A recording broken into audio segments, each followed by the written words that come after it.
Good afternoon. My name is Kevin Warwick, and I'm the Chief of Police for the City of Sun Prairie. Today is a significant moment for the city and for its residents. The Sun Prairie Police Department is very proud to announce that we have made an arrest in the incident from October 28th, 2025, in an incident that happened on October 18th, 2024, involving the shooting on Martin and Elm Street. This is a significant moment for the City of Sun Prairie and the Police Department because it took the great work of all members of the department to make this arrest. When this incident happened in October of 2024, the department got very few leads. Those leads, those officers took and worked those leads to get where we are today. Those leads led to the arrest of Zachary O'Connell, who is currently in the Dane County Jail for the charges of first-degree intentional homicide, first-degree reckless endangering safety being 2 counts.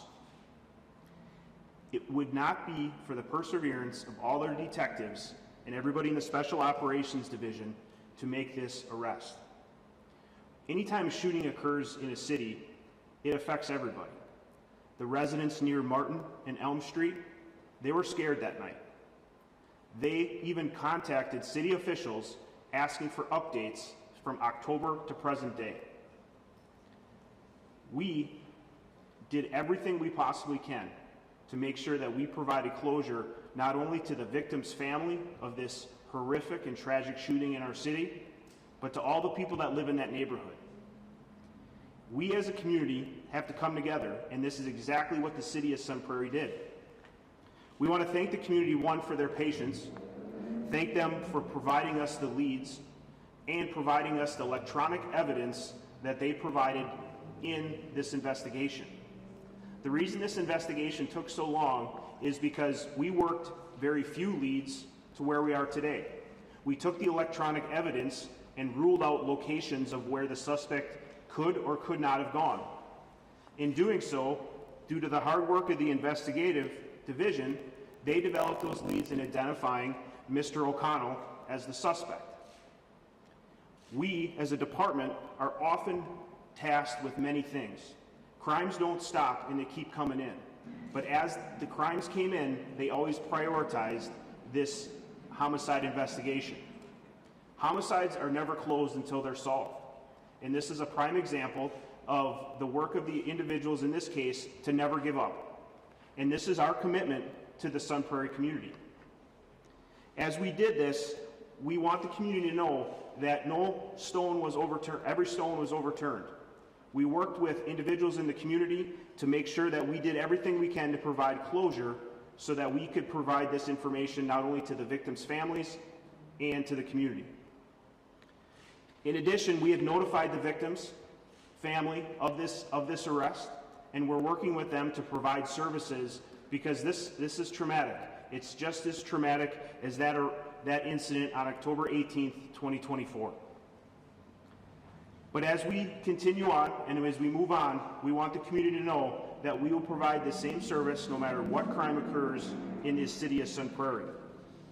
As I close, the press release that we sent out on October 19th, 2024 identified the vehicle, the suspect vehicle that we were looking for.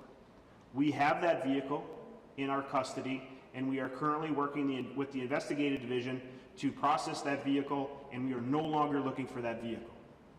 I'm going to turn it over to Mayor Stocker here to provide a few comments, and then we'll open it up for questions.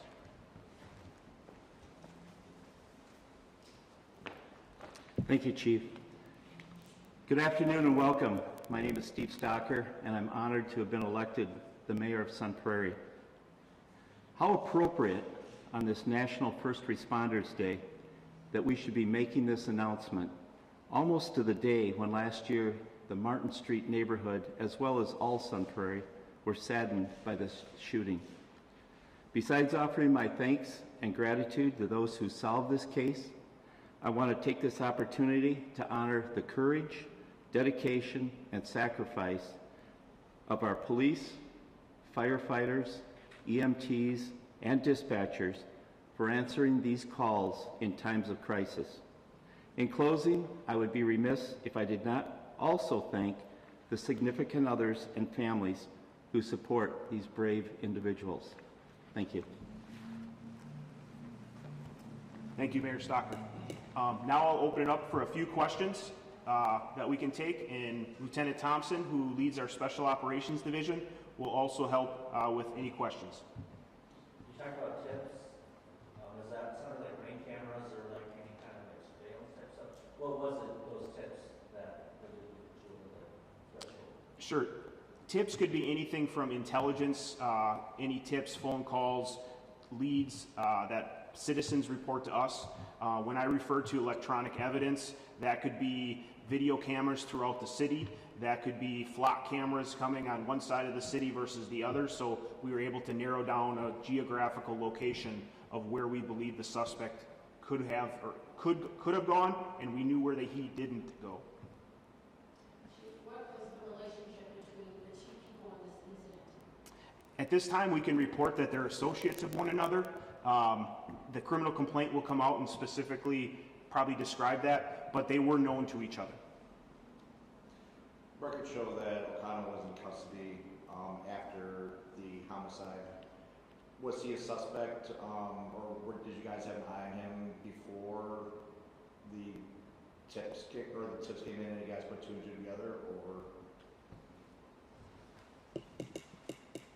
He recently became a suspect, I would say, in the last couple of weeks. At that time of the arrest that you're referring to, he was not a suspect. After a year, was there a sense of like, well, maybe we're just not going to get this one? You know, there's too many things working against us? And how do you sort of keep hope alive in a sense? Yeah, this is the attribute to the people we have working for Sun Prairie Police Department. This goes for officers, all the patrol officers that responded, the detectives, our professional staff. They never gave up. They never lost hope. And if it wasn't for the perseverance and just having that mentality, which they have on every crime, this may have not been solved. But that, I want the community to know, that's the type of people here working with the community and for them. Is there a motive or motivation behind why you believe O'Connell did this homicide? Well, we don't know the motive at this time, but you know that's something that we're going to continue on and work through, but nothing that we could release as far as motive.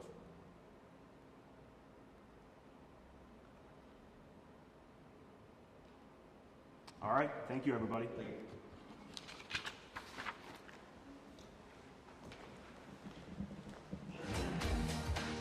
At WMTV, 15 News to your Roku, Amazon Fire, Apple TV, or Google TV today, and never miss a moment of 15 News Plus.